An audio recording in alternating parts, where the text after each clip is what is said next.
How we going, guys? Mickey, if not Cut Talk, back with another kick-ass beer review. Yes, it's going to be another homebrew review. It is once again Bad Pug Home Brewings. This one is the Imperial Stout, Honey Imperial Stout. I think that's part of the adjuncts. Just let me check the notes here that Jimmy's given me. Jimmy's been kind enough to throw the recipe sheets in, as you would know from the previous videos. So here we go. So yeah, once again, all grain, nothing less than all grain coming from me and plenty of others. 84 IBUs, 9.2% ABV, 114 EBCs, pre-boil gravity 1057, original gravity at 1090, final gravity 1020. Fermentables in total 8.06 kilograms, 2.5 kilos of Pilsner malt, craft export 3.2 EBCs, 2 kilograms of ale malt, 6 EBCs, 24.8% of the grain bill, 540 grams of roast barley, 1400 EBCs, 6.7% of the grain bill, 500 grams of brown sugar, dark brown sugar, 98.5 EBCs, rounding out to 6.2% of that grain bill, and part of the adjuncts additions. Further 500 grams of honey at 2 EBCs, another 6.2%. Jimmy's used milk sugar, lactose, in this one, another 6.2%, 500 grams. 500 grams of smoked malt, it's 3.9 EBCs, it's another 6.2% of the grain bill. 390 grams of oats, which are flaked, 2 EBCs, it's 4.8% of the grain bill. 330 grams of chocolate malt, 750 EBCs, 4.1% of the grain bill, and 300 grams of rice hulls. Now, I'll see the reason for using rice hulls in this particular beer. It's got some depth to it. It's probably going to need some sort of filtration to get that to run quite smoothly in the system. Rice hulls are probably a good thing to be using in a fully automated all-in-one system where, not here for myself, where it's more still several vessels but running off a larger pump. Have a little bit more draw, but don't filter as well either, so maybe I should try out the rice hulls. I did it in the beginning, I just didn't sort of go back to it. Not everyone carries rice hulls either. For some, it's just not a need for it. But the hops, 98 grams in total, with 100 minutes, 39 grams of Centennial, 10%. Alpha acids, it's 46 IBUs, or I should say 10%. Is that alpha acids? Quite possibly. Alpha acids, it's probably around about where the Centennial is. 100 minutes, 20 grams of Chinook, 13%, 30 IBUs. 100 minutes at 11 grams of Cascade, 5.5%, 7 IBUs. 1 minute at 28 grams of Cascade, 5.5%, 1 IBU. Once again, the miscellaneous of the water chemistry, so forth. He's used Mangrove Jack's New World Strong Ale, M42, 2 packets of those. 21 litres is the batch size in the 35 litre Brewzilla / Robo Brew. Boil size 27.42 litres. Post boil volume 22.92 litres. Mash water slightly over 20 litres at 20.4 litres. Sparge water slightly over 12 litres at 12.03. Boil time 90 minutes. Total water is 32.43 litres. Jimmy said his brew house efficiency at 75. Mine's slightly in between the 70 to 75. Mash efficiency 78.6. That's all dial-in figures. I'm guessing from adjustments. Also myself, I do adjustments afterwards to make sure that the recipe that I've brewed is on spec, and we still get the final gravities and starting gravities all on point. High fermentability, 67 degrees, a 60-minute mash. He done a 20-degree 14-day fermentation. Once again, water profiles default to style of Imperial Stout, and the measurements throughout the complete total of the brew sheet also left blank, but all the other information's there, so it's not really like the one I use as well, being the Grainfather app. Those sorts of figures there don't really sort of sit or fit or are really needed. So we'll pull this one up. Once again, we've got the PET bottle. It is the Bad Pug Home Brewing Imperial Stout. That pug's mugshot is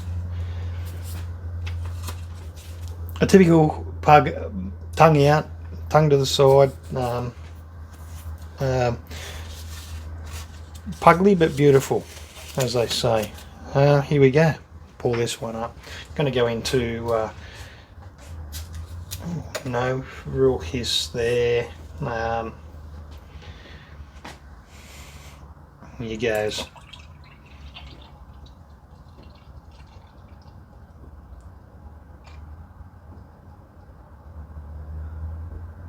Let's get a little bit more aggressive on that. Try and get some sort of flotation going on the head there.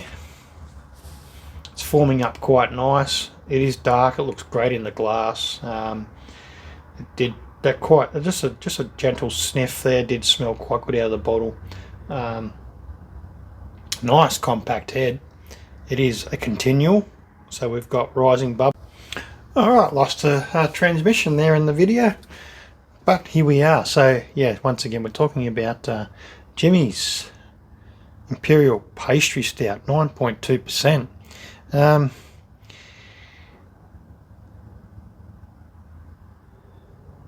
Brown sugar, honey, milk sugar. So like that's the three adjunct additions in there. So hopefully it's got some good body to it through particular use of lactose and the brown sugar aroma.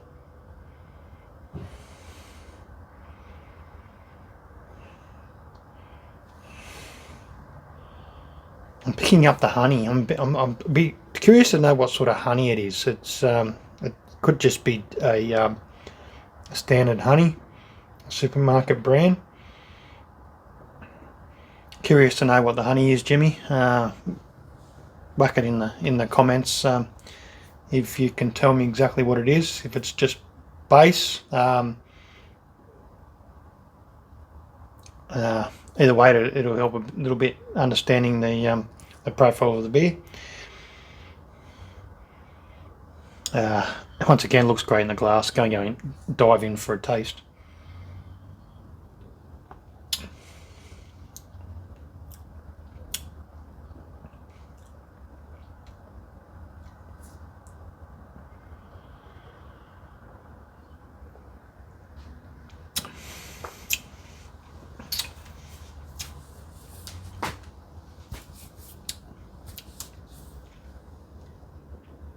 A great level of roast in this one.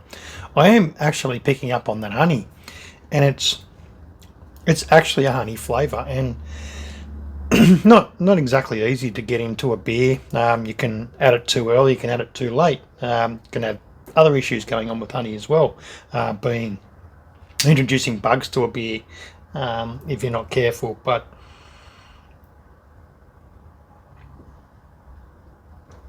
slightly there in the aroma, but it's quite largely there in the flavour, which is great.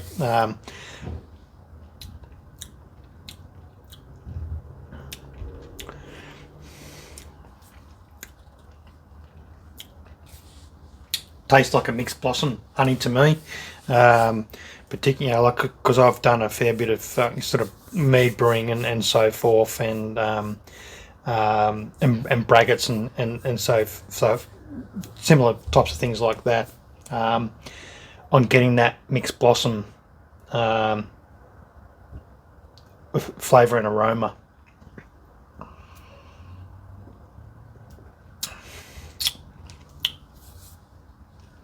Hops aren't so the bitterness is great, not over dominating the taste of the honey, which is another bonus on this beer.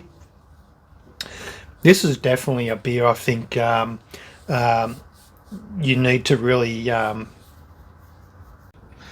So the camera's not particularly liking me tonight. With Jimmy's Imperial Stout. Yeah. So as I was saying, it's definitely a beer I think you should definitely keep brewing and explore a little bit more. Try and inject a little bit more of that honey aroma into it. It's there on the flavour. I'd like to see a little bit more lactose in the actual beer though. So it's not coming across overly sweet. Not what I expect a pastry stout to be. More campfire to me. More sort of heavier roast, and the honey is, like I say, more of a campfire to me. Definitely, it says 500 grams of lactose. Probably benefit from a little bit more, or a yeast that would help balance out and probably end a little bit earlier